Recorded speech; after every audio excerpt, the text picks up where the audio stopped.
아침 햇살이 토빈의 방에 들어왔어요. 부엌에서는 마로니의 목소리가 들렸죠. 토비, 일어났어? 세수는 했니?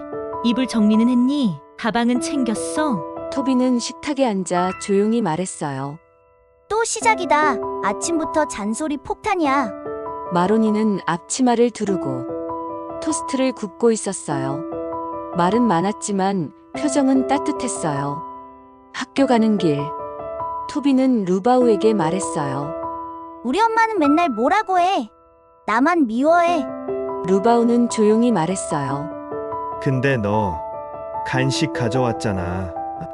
응. 그거 엄마가 챙겨주신 거잖아.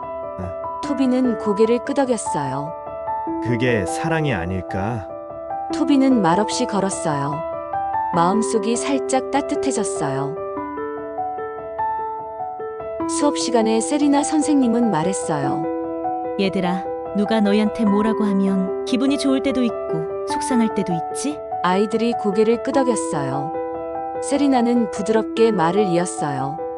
근데 말이란 건 들리는 그대로가 다가 아닐 수도 있어요. 어떤 말에는 속마음이 숨어 있을 때가 있어요. 지니가 손을 들었어요.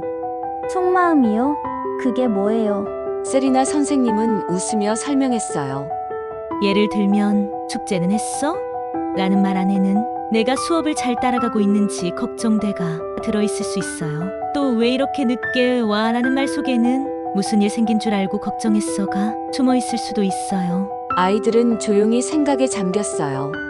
우리가 듣는 말 속에 그런 마음이 숨어 있을 수 있어요. 그러니까 말만 듣지 말고 그 안에 담긴 마음도 들어보려고 해봐요. 마로니는 부엌에서 저녁을 준비하고 있었어요. 손 씻었니? 옷은 갈아입었고 물은 마셨어? 토비는 말했어요. 응, 다 했어.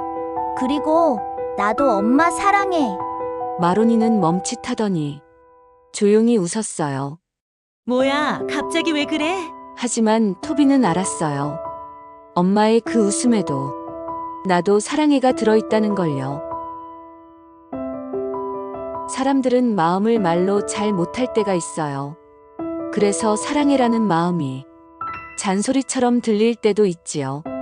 우리가 말만 듣지 말고 그 안에 담긴 진짜 마음을 알아보려고 한다면 세상은 조금 더 따뜻하게 느껴질 거예요.